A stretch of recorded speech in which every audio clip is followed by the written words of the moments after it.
हे माता रानी, आपसे बस इतना निवेदन है कि अपने इस भक्त का हाथ हमेशा थामे रहना। दोस्तों, आज की जो वीडियो का विषय है बहुत ही सुंदर है, इसलिए वीडियो को ध्यान से जरूर देखना। जवारे में ऐसी मिट्टी कभी मत डालना जो सूख जाते हैं, हो जाओगे कंगाल। आज मैं आप लोगों को ज्वारे की संपूर्ण जानकारी बताऊंगा। नवरात्रि 9 दिन के बाद क्या ज्वारे को विसर्जित कर देना चाहिए या ज्वारे को कुछ बचा करके अपने पास में रखना चाहिए? ज्वारे में छिपा है आपके भाग्य उदय होने का राज। आखिर ज्वारे में क्या डालना चाहिए और ज्वारे क्यों सूख जाता है? क्या ज्वारे का पत्ता खाने से धन संपदा प्राप्त होती है, सुख प्राप्त होता है? नवरात्रों में ज्वारे क्यों उगाते हैं, जानिए संपूर्ण जानकारी। दोस्तों, धन, यश, वैभव, कीर्ति, उत्तम फल तथा करोड़पति बनने का सपना, बंद किस्मत के ताले को खोलने का तरीका, सब कुछ इस वीडियो में बताऊंगा। नवरात्रि में ज्वारे के बिना मां दुर्गा की पूजा अधूरी मानी जाती है और इसकी एक पौराणिक कथा भी है। सारी जानकारी इस वीडियो में आज मैं आप लोगों को विस्तार से बताऊंगा, इसलिए मैं बोल रहा हूं कि इस वीडियो को ध्यान से देखना। अगर आपके मन में कोई डाउट है, कोई सवाल है या फिर नवरात्रि संबंधी कोई आप जो है हमसे सजेशन लेना चाहते हैं, तो बिल्कुल ही आप कमेंट बॉक्स में पूछें। हमारे द्वारा, ये हमारी टीम के द्वारा आपकी मदद की जाएगी। और हां, कमेंट बॉक्स में अपनी राशि भी जरूर छोड़ दीजिएगा। यदि हमारे पास कोई उपाय होगा तो वो आकर हम आपके कमेंट के रिप्लाई में बता देंगे, ताकि आपको लाभ प्राप्त हो सके। देखिए, धार्मिक मान्यताओं के अनुसार जो को भगवान ब्रह्मा का प्रतीक माना जाता है, इसलिए नवरात्रि के पहले दिन घट की स्थापना के समय जो कि सबसे पहले पूजा की जाती है, उसे कलश में भी स्थापित किया जाता है। सृष्टि की पहली फसल जौ को ही माना जाता है, इसलिए जब भी देवी देवताओं की पूजा की जाती है या हवन के समय आपने जरूर देखा होगा जो अर्पित किए जाते हैं। साथ ही ये भी जाता है कि जो अन्न ब्रह्मा के समान है और अन्न का हमेशा सम्मान करना चाहिए, इसलिए पूजा में जौ का इस्तेमाल भी होता है। इसलिए लोग ज्वारे बोते हैं। नवरात्रि में बोए जाने वाले ज्वारे से आप अपना भविष्य भी जान सकते हैं। कैसे जान सकते हैं, इस वीडियो में आप लोगों को सारी जानकारी विस्तार से बताऊंगा। अगर आपने अपने घर में ज्वारे बो करके नहीं रखे हैं तो कोई बात नहीं, इस वीडियो को ध्यान से देख लेना। आपको किसी न किसी माध्यम से ज्वारे विसर्जित करते समय कुछ न कुछ ज्वारे आपको प्राप्त हो जाएंगे। इससे आप अपनी बंद किस्मत के ताले खोल सकते हैं। दोस्तों, वीडियो ध्यान से देखना। और हां, अगर आपको हमारी वीडियो में बताई गई जानकारी अच्छी लगेगी, वीडियो पसंद आएगी, तो वीडियो को लाइक कर चैनल को सब्सक्राइब जरूर करना और कमेंट बॉक्स में जय माता दी जरूर लिखना। जो भक्त सच्चे दिल से कमेंट बॉक्स में जय माता दी लिखता है तो माता रानी का उसको प्यार मिल जाता है। दोस्तों, हमारे धर्म शास्त्र कहते हैं कि नवरात्रि में बोए जाने वाले ज्वारे से आप अपने भविष्य को झांक सकते हैं, अर्थात आप अपने भविष्य को देख सकते हैं। कैसे देख सकते हैं? अगर अंकुरित जौ का रंग नीचे से आधा पीला हो और ऊपर से आधा हरा हो, तो इसका मतलब यह होता है कि आप वाला साल आधा समय ठीक रहेगा और आधा समय आपका खराब चलेगा। यदि जो नीचे से आधा हरा है और ऊपर से आधा पीला है, तो इसका मतलब यह है कि आपका शुरुआती समय ठीक से बीतेगा, लेकिन बाद में आपको परेशानी का सामना करना पड़ेगा। आपको घबराना नहीं है, इससे हम आपको छुटकारा पाने का तरीका भी बताएंगे।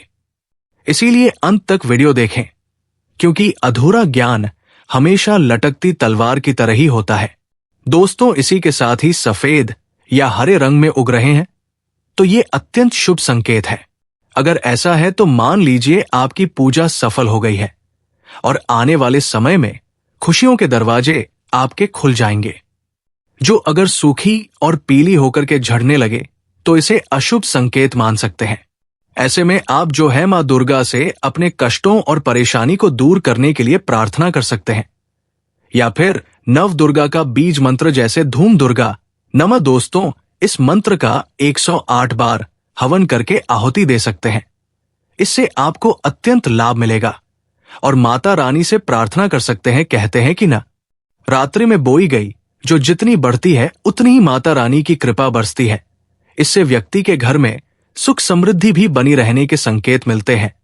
मान्यता है कि यदि जौ के अंकुर 2 से 3 दिन में आ जाते हैं तो ये बेहद शुभ होता है, और अधिक जौ नवरात्रि समाप्त होने तक जौ न आओगे तो ये अच्छा नहीं माना जाता है। हालांकि कई बार ऐसा भी होता है कि यदि आपने उचित तरीके से जौ ही बोया है तो भी नहीं उठता है। ऐसे में ध्यान रखें कि जौन को अच्छे से भूनें। वैसे तो अलग अलग घरों में जौ बोने का तरीका भी अलग अलग होता है। कुछ लोग बालों को एक जगह पर इकट्ठा करके उसमें बीज बो देते हैं, जबकि कई लोग अलग से मिट्टी के बर्तन में बालू या मिट्टी डालकर जौ बोते हैं। लेकिन अगर आप चाहते हैं कि ये अच्छे से होगे तो एक मिट्टी के बर्तन में बालू या मिट्टी डाल ले, फिर उसमें जौक दाने डाल दे। शारदीय नवरात्रि हो या फिर चैत्र नवरात्रि या फिर गुप्त नवरात्रि, जिस घर में यदि जवारे नहीं बोए जाते तो वहां पर परेशानी अपनी जगह बना लेती है। भूत प्रेत का वास हो जाता है, डेरा भूतों का आ जाता है, गरीबी का वास हो जाता है। शास्त्रों के अनुसार माना जाता है कि माता दुर्गा उस घर में वास करती है और वही सेवा स्वीकार करती है और उसी का व्रत पूर्ण करती है जिसके घर में जवारे बोए जाते हैं। यदि जवारे हरे भरे हैं तो घर में खुशियों का आगमन आवश्यक होता है। हरे भरे जवारे के साथ मां अपनी सखियों के साथ नृत्य करती है, खेलती है, घर में ढेरों खुशियां बरसती है, माता का प्यार बरसता है और ऐसे घर से भूत प्रेत दूर भाग जाते हैं। कहते हैं जवारे नकारात्मकता को नष्ट करते हैं और सकारात्मकता का संचार करते हैं। शास्त्रों में स्पष्ट लिखा है कि नवरात्रों में यदि जिस घर में जवारे नहीं होते, जवारे नहीं बोए जाते, तो इतना समझ लो आपके घर में प्रेत आत्माओं ने डेरा बना रखा है। घर से यदि भूत प्रेत को भगाना है तो जवारे नवरात्रों में अवश्य बोए। माता बड़ी प्रसन्न होती है, खुश होती है। मां जो होते हैं, आप इसे 9वें दिन कन्या पूजन में कन्याओं को स्वरूप उनको वितरित करें। आप चाहें तो देवताओं को जौ का भोग लगा सकते हैं। कन्या की थाली में इसका एक एक टुकड़ा रखें। माता नव दुर्गा प्रसन्न होती है। नवरात्रि में ज्वारे का भोग देवताओं को अति प्रसन्न करता है। दोस्तों, जो ज्वारे होते हैं ये बहुत ही पवित्र चीज है। इसे आप साधारण मत समझना। वैसे मैया रानी करुणामयी है, वो अपनी संतान और अपने लाल को सदैव माफ कर देती है।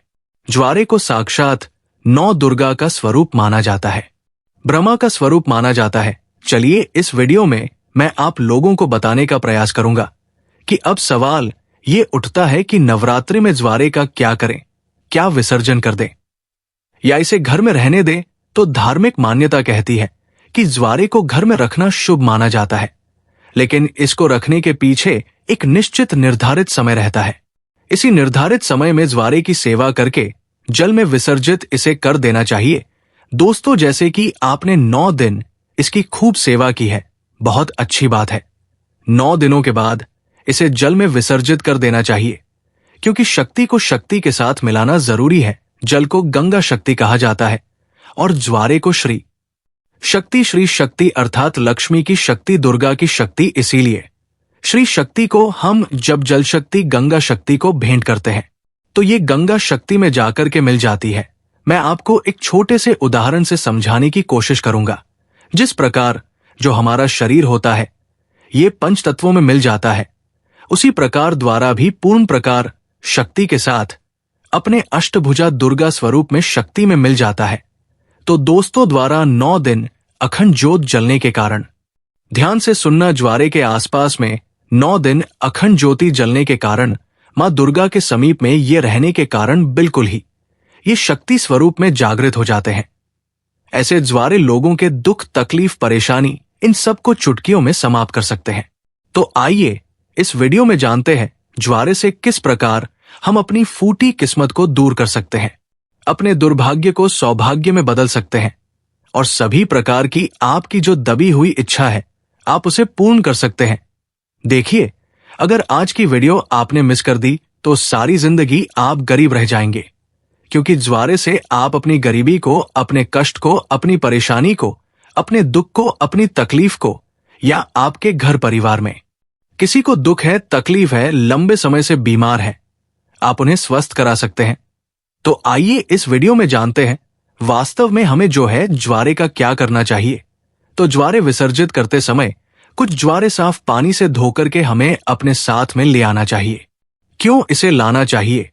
क्योंकि इसे श्री शक्ति का प्रतीक कहा जाता है। श्री शक्ति अर्थात इसे लक्ष्मी का स्वरूप माना जाता है। ज्वारे को हमेशा धन स्थान है, व्यापार स्थान है या फिर कारोबार स्थान है, यहां पर जरूर रखना चाहिए। इससे धन में बढ़ोतरी होती है, कारोबार में उन्नति होती है। अगर आपकी दुकान ठीक से नहीं चल पा रही, कारोबार में आपको बढ़ोतरी नहीं हो पा रही है या फिर आपका धंधा पानी अच्छे से नहीं चल पा रहा है, निरंतर आपको नुकसान हो रहा है, तो बिल्कुल ही ज्वारे की कुछ पत्तियां आप अपने व्यापार स्थान में, धन स्थान में जरूर रखें। आपके धन में बढ़ोतरी होगी, कारोबार में तरक्की होगी और आप जो भी बिजनेस करें उसमें आपको लाभ मिलेगा, ऐसा भी माना जाता है। ज्वारे को पीले वस्त्र या लाल वस्त्र में लपेटकर ऊपर से मौली धागा बांध करके अगर इसे पैसों के स्थान पर रखा जाए तो इसे कभी भी पैसों की कमी नहीं होती, क्योंकि ये श्री शक्ति के कारण ये जागृत हो जाते हैं। श्री अर्थात लक्ष्मी, ये पूर्ण रूप से लक्ष्मी की शक्ति कहे गए हैं। इसी के साथ ये भी कहा जाता है, कुछ लोग ये भी कहते हैं, हमारे ही बहुत से लोग हैं संपर्क में जुड़े हुए, तो बहुत से लोगों का ये भी मानना है कि ज्वारे को थोड़ी सी मात्रा में अपने पर्स में जरूर रखना चाहिए और आप में से अधिकतर लोग ज्वारे को अपने पर्स में जरूर रखते होंगे। अब इसके पीछे का कारण मैं आप सभी दर्शकों को बताना चाहूंगा।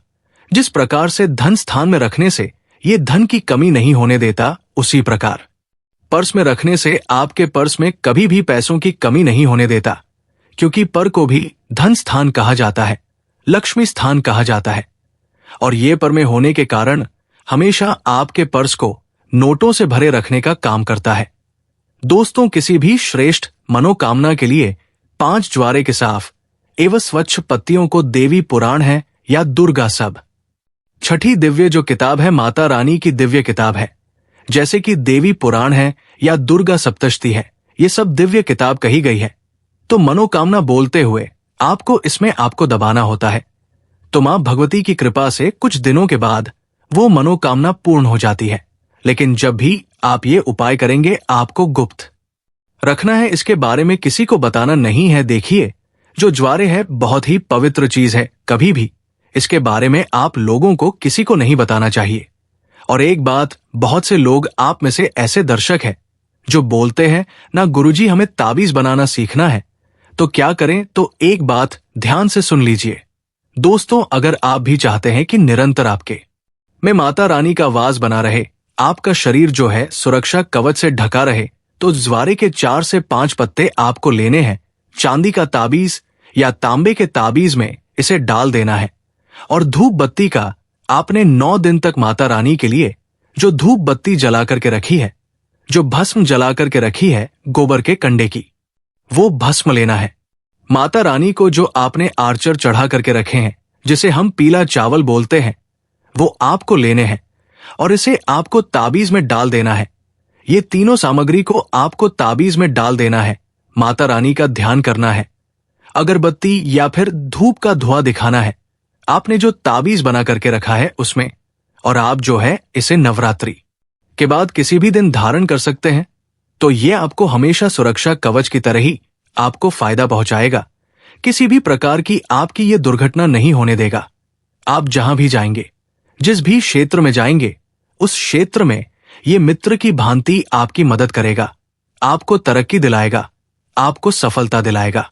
आप में से अगर किसी के घर में कोई लंबे समय से बीमार पड़ा है, जो कि ठीक नहीं हो पा रहा है, डॉक्टरी दवा सही चल रही है, कभी कभी नकारात्मक शक्तियों के कारण जो है स्वस्थ नहीं हो पाते हैं, शरीर में निरंतर बीमारी आने लगती है, तो द्वारा का एक जबरदस्त गुप्त चमत्कारिक प्रयोग बता रहा हूं।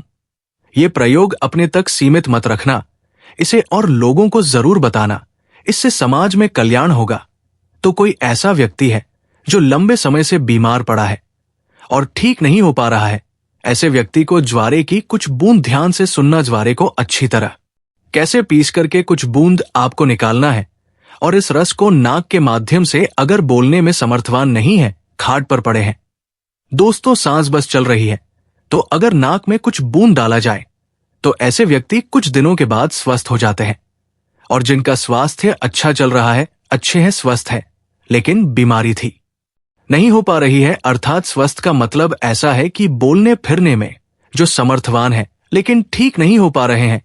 बीमारी से तो ऐसे व्यक्ति को जो है आप ये 1 या 2 चम्मच की मात्रा में ज्वारे के निकले हुए रस को आपको 2 टाइम सुबह और शाम में मां भगवती का ध्यान करते हुए, मां काली का ध्यान करते हुए, मां आदिशक्ति जगदम्बा का ध्यान करते हुए आपको पिला देना है। बिल्कुल ही ज्वारे में पूर्ण रूप से ब्रह्मा एवं मां आदिशक्ति की शक्तियां समाहित होती है।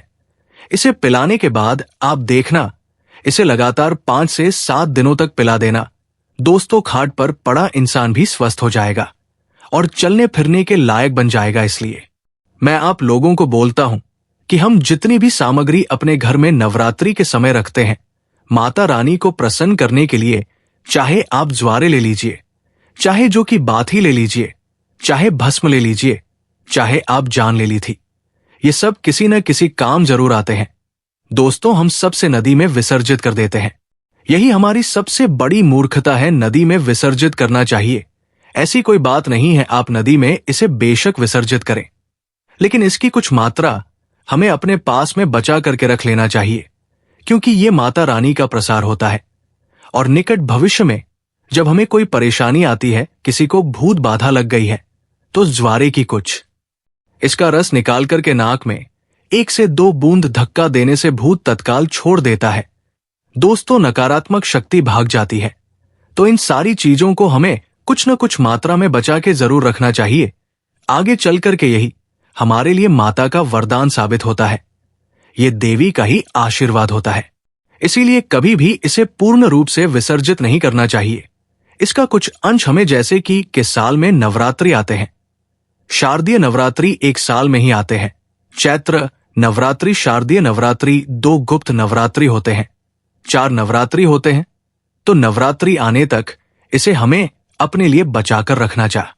अगर आप भी ज्वारे के संबंध में कोई और विशेष जानकारी रखते हैं तो कमेंट करके हमें जरूर बताइएगा। और कमेंट बॉक्स में जय माता दी अभी तक नहीं लिखा है तो जय माता दी लिख करके चैनल को सब्सक्राइब जरूर करिएगा। माता रानी अपने भक्तों की तमाम परेशानी को दूर करती है।